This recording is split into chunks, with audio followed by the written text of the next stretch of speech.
us it is.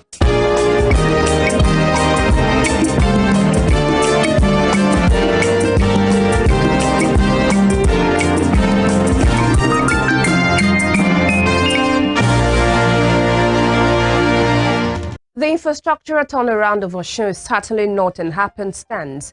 It is a product of a well-thought-out policy by Governor Ademola Adeleke and his team to open the state economic development in multi-dimensional ways. Government is aware of the enormous financial requirement of mega-city projects that the infrastructural turnaround policy is meant to accommodate. At every opportunity, Governor Adeleke has maintained the capacity of his administration to meet the financial demands of the various projects.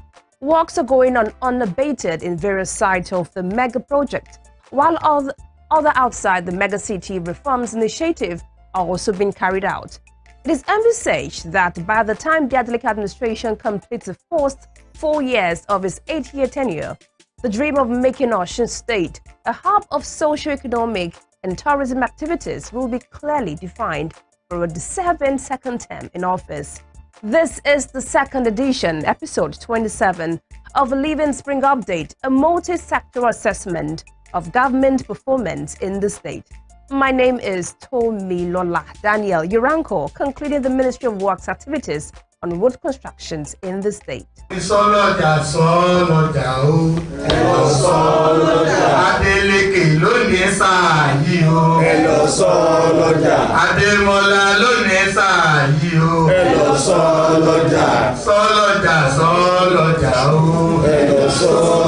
Governor Ademola Adeleke announced the dedication of 100 billion naira to kickstart the massive road constructions and rehabilitation, which have turned Osun State into a huge construction site. The governor has also repeatedly declared his government's commitment to replenish the infrastructural development fund from time to time to prevent abrupt stoppage of the projects. The urban turnaround and mega city projects designed to deploy the human and natural resources in villages, towns, and cities have been tagged a window to the future, with Governor Ademola Adeleke holding the key to give credence to this optimism. As a major landmark in our push for the making of a new Osun State, our administration is using this gathering to prove to the world that a new Osun is possible.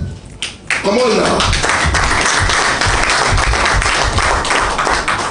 The main purpose is therefore to unveil a multi-billion infrastructure plan to address the huge deficit the state is experiencing.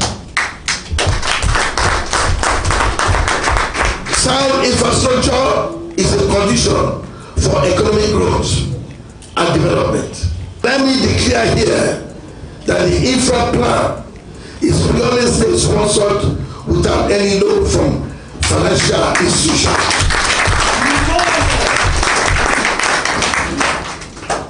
I must also add that we are hitting the ground running immediately. The Works Ministry has kept the pace in line with its core mandate. All hands are on deck to complete the mega city roads in Osogbo, Ile-Ife, and Ilesha, notwithstanding spiral inflation and the enormity of finances tied around the road constructions. Exchanging views with Living Spring Update, the Permanent Secretary of Osun State Ministry of Works, Engineer Bashiru Bello, said the roads with flyovers gulping billions of naira have reached 90% completion and will soon be delivered by the contractors. We have constructed Okefia to Lameko, which is 2.4 kilometers. It's more. We suppose it's supposed to be 2.2, but at the end of the day, due to the extension, it's 2.4. That one has been completed. The flyover at Okefia, we are now about 98% completion. By the end of this month, stroke early next month, it will be over. The Lameko, in 2 months, it will be over. So, see the cost of this one, coupled with other roads being constructed in Osogbo. Let me add to that the construction of Osogbo garage, Ilesha garage to stadium roundabout, Ibukun roundabout, that dual carriage, half of it was completed by the former governor. while the governor completed the second half, and that one spanned more than 5 kilometers. That's an achievement. Let me leave Ede. Let me leave Osogbo also. We went to another town. We did the same thing. Throughout today in Osun State, there is no single local government that we left behind untouched. Minimum 1.5 kilometers. That is the minimum. Some we have 5, some we have 6, some we have 8 across the state. From Osogbo to Ikirun is 20.5 kilometers, while from Ikirun to Kwara State boundary, that's the end of Osun end, is 10 kilometers. So the remaining 10 kilometers is what we are starting now. We have started. If you go there right now, as I'm talking to you, you see people constructing the land drain, doing the filling, do unnecessary things on that. So the contractor has resumed to site and has started working bigly. So the work is still continuing. And that is what the state government is doing, and what we want to advise any other body, that any person that will come later after his 8 years tenure in government to do.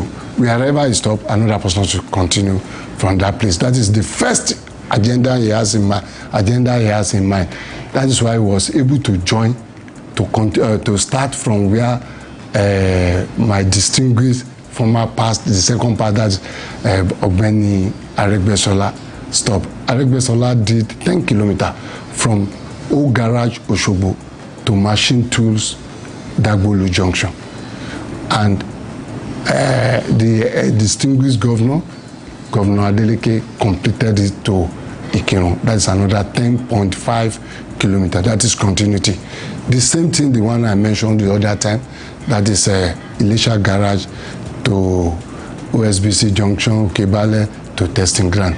The former governor did half, while this government completed the half, and so many other I cannot mention. So continuity is part of interest of this.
The main opposition party, APC, has spared no space to criticize the Adeleke administration of unduly favoring Ede, the country home of Governor Adeleke, in the urban renewal program of the government. Edenization, as they call it, Edenization of road construction, is a common slogan on the lips of the opposition. It's normal in political realms to see one opposition attacking the present, anybody in government.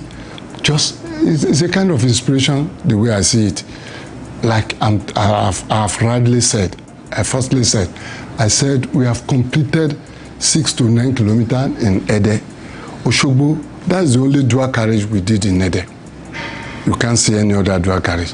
In Osogbo, the cost of flyover we embark upon at the state capital is about 3 or 4 times what we are doing in Ede. So if somebody say, because the governor is from Ede, he's concentrated most of the infrastructure in Ede, no, that person doesn't have access to document. If they come to Ministry of Works, we show them the fact and figure of the work done so far in Ede. And Ede happened not to be the only first place he started working.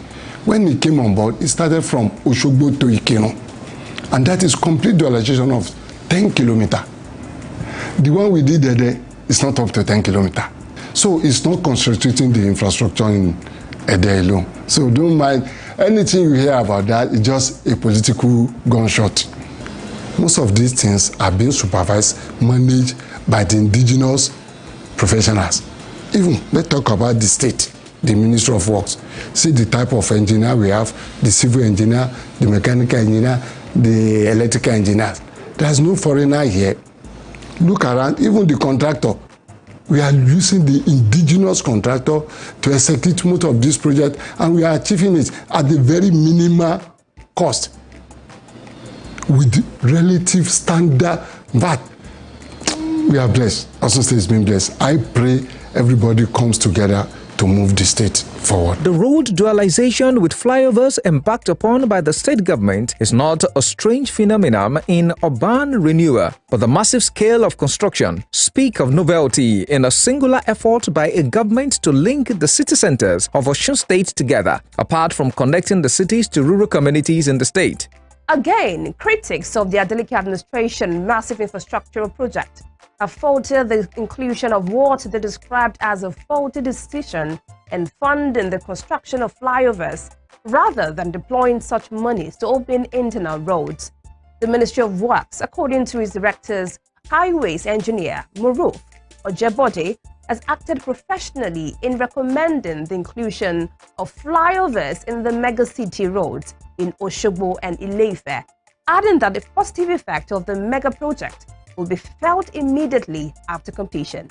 The criticism surrounding the flyover is born out of, should I say, out of ignorance. Ile-Ife is the cradle of Yoruba race. Ile-Ife has been in existence for long. If you take a look at Ile-Ife, as big as it is, we don't have a single flyover. And the place where we have sited this flyover into, we have not less than 6 roads connecting each other at Lagere Ile-Ife. We have a road coming from Sabo. It ends at Lagere. We have another one coming from Iremo. It ends at Lagere. We have another one coming from, I think, Arubidi. Aderemi Road, yes, it ends at Lagere. We have another road coming from Modaeke end. It ends at, we have another one coming from Eleyeli, same at Lagere. We have another one coming from Osogbo. We have about 6 or 7 roads connecting each other at a particular point. The only thing we needed that to curb the traffic congestion in that is to introduce a flyover. That is the only way to solve any traffic issue that has become recurring in that area. So if people are talking about intracity road, that why can't we focus on intercity? Should we abandon the traffic congestion that has become an annual issue, that has become a serious traffic issue? We cannot abandon that. We are planning to turn a Ile-Ife. You understand? Like what we are planning for, we are planning the same for Ile-Ife. So if you say we should abandon that, then it means that the government is not alive to its responsibility there. So people who are criticizing the flyover, they are doing so, out of ignorance. Since assuming the mantle of leadership in Osun, the state of the Living Spring, Governor Ademola Adeleke has left no one in doubt about his avowed commitment to the overall development of the state. The footprints of his transformative agenda span through education, transportation, health, staff welfare, social infrastructure, among others. Living Spring Update, a weekly diary on Rave 91.7 FM and Western Spring Television, Channel 190 StarTimes DTT, will extract Governor Adeleke's development agenda for your listening and viewing pleasure. From the bustling market to innovative agricultural initiatives, from the testimonies of civil servants and retirees to the cheers of artisans across the state of the Living Spring, you will discover how Governor Adeleke's administration is driving the economic growth of the state. Stay informed and engaged with Living Spring Update, where we will delve deep into the details of ongoing infrastructural projects, new initiatives in healthcare, education, and other impactful strides being made across the state. Tune in every Wednesday on Western Spring Television at 6 p.m. and every Saturday on Rave 91.7 FM at exactly 2:30 p.m. You can follow us on all our social media platforms at Western Spring Television and at Rave 917 FM as we tell the story of how Governor Adeleke is shaping Osun into the beacon of development and opportunity. The infrastructural program is being pursued in such a frenzy that indigenes and residents of Osun State continue to watch in amazement at the state government's courage to pursue the massive capital projects without a hitch and still keep faith with the people in meeting other commitments in education, health, agriculture, cooperative empowerment, salary payment, arrears of half salaries, and pensions, apart from clearing the mess of 12 years of the APC administration.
tí ń kọ́ sí wọ́n bẹ̀rẹ̀ làbí ara. Ọdún adé máa ń gbèsè nígbà ọ̀tọ̀. Aláwọ̀lúwa àjíǹde ọmọdé ní ìṣe. Deputy Speaker nílé ìgbìmọ̀ aṣòfin ìpínlẹ̀ Ọ̀ṣun. Ọ̀nàdẹ̀bù Iléyọdé. Gbogbo yín bá bá ẹkú fẹ́ Ọ̀ṣun. Kò ní ẹ̀yìn ẹ̀sìn ní ìṣòdè lọ. Bàbá mi mú mi jẹ́ yọ. Àtọ́lórí òṣìṣẹ́ ọba ní ìpínlẹ̀ Ọ̀ṣun. Àìná máa bá ń gbọ́rọ̀ ẹnu ọ̀dọ́ lórí gbogbo yín pátápátá wọn kí ẹ níṣòdè lọ. Gbogbo ọ̀dọ́ wọ́n wá rán mi sí gómìnà Adémọ́lá láàrin ìṣẹ́jú kan. Wọ́n ní bábá di 2026 Adémọ́lá ìwọ ló darí ìpínlẹ̀ Ọ̀ṣun. 2027 Adémọ́lá ni ó darí ìpínlẹ̀ Ọ̀ṣun. 2028 Adémọ́lá ni ó darí ìpínlẹ̀ Ọ̀ṣun. 2029 Adémọ́lá ni ó darí ìpínlẹ̀ Ọ̀ṣun. 2030 Adémọ́lá ni ó máa darí ìpínlẹ̀ Ọ̀ṣun. Àbẹ̀bẹ̀ pé orí sábà mi gbèrè àbẹ́ gbé. Ẹ̀wá ló ná ọlọ́jọ́ ti lọ. Rò pé gbogbo wa láǹgànù sí. Démọ́lá gbogbo wa láǹgànù sí. Ìjọba Démọ́lá ní ìpínlẹ̀ Ọ̀ṣun. Gbogbo wa lá ní ìpínlẹ̀ Ọ̀ṣun. Gbogbo wa láǹgànù ní ìpínlẹ̀ Ọ̀ṣun. Gbogbo wa lá. Ọ̀nàrẹ́bù Lásùlù Sùfù. Bàbá ẹ̀kọ́ ọjọ́ méjì ìjọ mẹ́ta. Tòkú òjé ọmọ arótíwẹ̀ bí òjò. Ara àgbọn àbàṣọ pé lè lànà wọn kò wọ́n jẹyẹ ìgbà. Àbọ̀ ọmọ ọlọ́dọ̀ ká ọ̀tà. Òtá ní bẹ́ẹ̀ náà ní ìrùkúgbó. Bàbá dorí gómìnà wa àpínlẹ̀ Ọ̀ṣun. Wọn ò lè dákẹ́ báyìí láìkí bàbá mi. Ẹ̀dẹ̀ mọ̀ ó dáhùn bàbá rẹ̀. Ìlú máa ń gbàgbé wo dúró máa ń kúkúrú wo ẹ̀ẹ́dẹ̀. Adémọ́lá Adéleke Àlàgbé máa bá mi báyọ̀ ẹnu mi. Ọkọ̀ títí lọ́lá ọkọ̀ Ngosi oko rèsé ọmọ wòyíra lọ́jà kọ́ ọmọ bàá ẹrúkẹ́rú abilala lẹ́nu Adémọ́lá oko rèsé ọmọ wòyíra kọ́ ọmọ bàá dákígbá ìgbàkígbá ìrìnkẹ̀kẹ́ sọ Adémọ́lá oko rèsé ọmọ wòyíra kọ́ ọmọ bàá àjákájá ẹ̀rànkẹ́rẹ̀ ní pàáfúnni ẹ̀yin lọ́mọ gbẹ́gẹ́ ní yín tẹ̀lé òfú gbọ̀ngàn tó tẹ̀ ẹ̀dẹ́ gbogbo ìjọlọ́fẹ̀ gbọ̀ngàn lẹ́nu fún àṣẹ lóko ìkékeré gbọ́n àṣẹgbọ́n ẹ̀bọ́ pẹ̀lú ayé gbọ́gbọ̀n gbọ́mọ owó àṣẹ ìwúlá ìlà kékeré ẹ̀yin lọ́gbẹ̀ lọ́gbà láàrin láká ìran rẹ̀ ṣé lópin kan gba àwọn òrí kan là wọ́n wá fowó ládàlú wọ́n fowó kan ìyáwó mà ìran àjíṣọ́ láàrin ṣé ló fowó òkú fẹ́ mi. Works are in advanced stage to enroll the second phase of the dualized Osogbo Ikirun Esaudo Boundary Road, Osogbo Iwo Road, and Osogbo Odeomu Gbogon Road. Investigations at Living Spring Update disposal indicate that government has reached out to the contractors for seamless completion of the project. This is apart from ongoing constructions of rural feeder roads under the ramp or honeycomb project. What all this demonstrates is Governor Ademola Adeleke's unwavering belief and commitment to community which have guided his style of governance since his inauguration on the 20th of November 2022. That is the conclusion of the second edition of Living Spring Update on the Ministry of Works. When we return next week, we shall be treating other sectoral performance of government in Osun State. I'm your anchor, Tomilola Daniel, saying bye on behalf of my production crew. Spring Update is a production of the Office of the Spokesperson to the Governor, Governor's Office, Osogbo.